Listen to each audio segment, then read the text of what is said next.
Hi, അസ്സലാമലൈക്കും, good morning. ഇന്ന് ഞാനുള്ളത് കലോറി ബേൺ ചലഞ്ചിൻ്റെ 3-ാം ദിവസമാണ്. ഇന്ന് ചെയ്യാൻ ഉദ്ദേശിക്കുന്നത് റണ്ണിങ് ആണ്.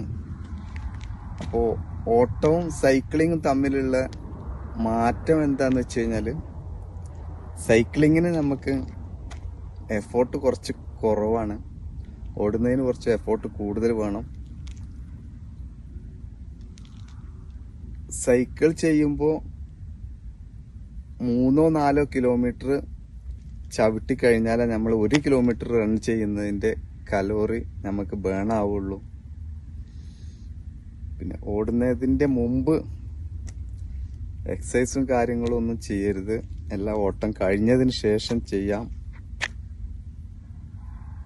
അപ്പോൾ ഫ്യൂച്ചറിൽ കാണുന്ന ആരെങ്കിലുമൊക്കെ ഉണ്ടെങ്കിലും അവർക്കും കൂടി ഒരു പ്രചോദനമായിക്കോട്ടെ എന്ന് എഴുതിയിട്ടാണ് അങ്ങനെ പറഞ്ഞത്. ഓട്ടം കഴിഞ്ഞതിന് ശേഷം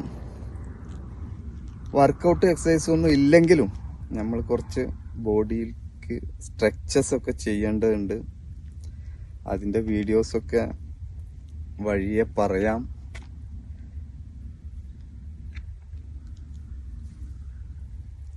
പിന്നെ നിങ്ങളോട് പറയാനുള്ളത് കാര്യമായിട്ടുള്ളൊരു കാര്യം എന്താണെന്ന് വെച്ച് കഴിഞ്ഞാൽ, നമ്മളെ ലൈഫ് സ്റ്റൈലൊക്കെ കുറേ മാറ്റേണ്ടതുണ്ട്. പഞ്ചസാര കഴിയുന്നതും, പൂർണ്ണമായിട്ട് നമുക്ക് ഒഴിവാക്കാൻ പറ്റിയിട്ടില്ലെങ്കിലും കഴിയുന്നതും ഒഴിവാക്കാൻ ശ്രമിക്കുക. പഞ്ചസാര ഇട്ട ഭക്ഷണ പദാർത്ഥങ്ങൾ, പഞ്ചസാര ഒത്തിരി ഡോക്ടേഴ്സും ഒരുപാട് ആൾക്കാർ പറയുന്ന കാര്യമാണ്. അപ്പോൾ പഞ്ചസാരയുടെ കൂടെ കുറച്ച് നമ്മൾ കുറക്കേണ്ട സാധനമാണ് അരിഭക്ഷണം. അരിയാണെങ്കിലും ആട്ട, മൈദ ഒക്കെ എല്ലാം. അപ്പം അതിൻ്റെ കൂടെ നമുക്ക് കുറച്ച് സലാഡ്, ഫ്രൂട്ട്സ്, വെജിറ്റബിൾ അതൊക്കെ ആഡ് ചെയ്യാം. നമ്മൾ കഴിക്കുന്ന ചോറിൻ്റെ ക്വാണ്ടിറ്റി, അളവ് കുറച്ചതിന് ശേഷം ബാക്കിയുള്ള സാധനങ്ങളുടെ ക്വാണ്ടിറ്റി കുറച്ച് കൂട്ടുക. അപ്പോൾ ഈ ഡോക്ടേഴ്സൊക്കെ പറയുന്നത് തന്നെ, ചോറെന്ന് പറഞ്ഞു കഴിഞ്ഞാൽ നമ്മളെ പുഴുങ്ങി വെച്ചിരിക്കുന്ന നമ്മളെ പഞ്ചസാരയ്ക്ക് തുല്യാണ് ചോറ് എന്നാ പറയും. അപ്പോൾ അതാണ് നമ്മൾ കഴിക്കുന്നത്. അപ്പോൾ അതുകൊണ്ട് നമുക്ക് ശരീരത്തിന് വേണ്ട കാര്യമായിട്ടുള്ള ഒന്നും തന്നെ കിട്ടുന്നില്ല.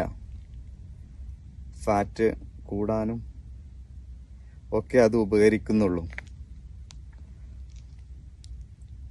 അപ്പോൾ ഇനി റൺ ചെയ്യാണ്. നിങ്ങളെ സപ്പോർട്ട് ഉണ്ടാകണം, ലൈക്ക് ചെയ്യണം, ഷെയർ ചെയ്യണം. Thank you.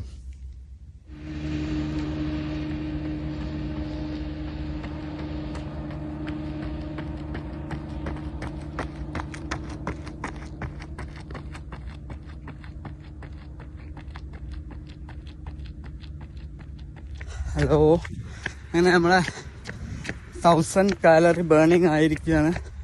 3-ാമത്തെ ദിവസം 14 കിലോമീറ്റർ റൺ ചെയ്ത്. Please subscribe our channel.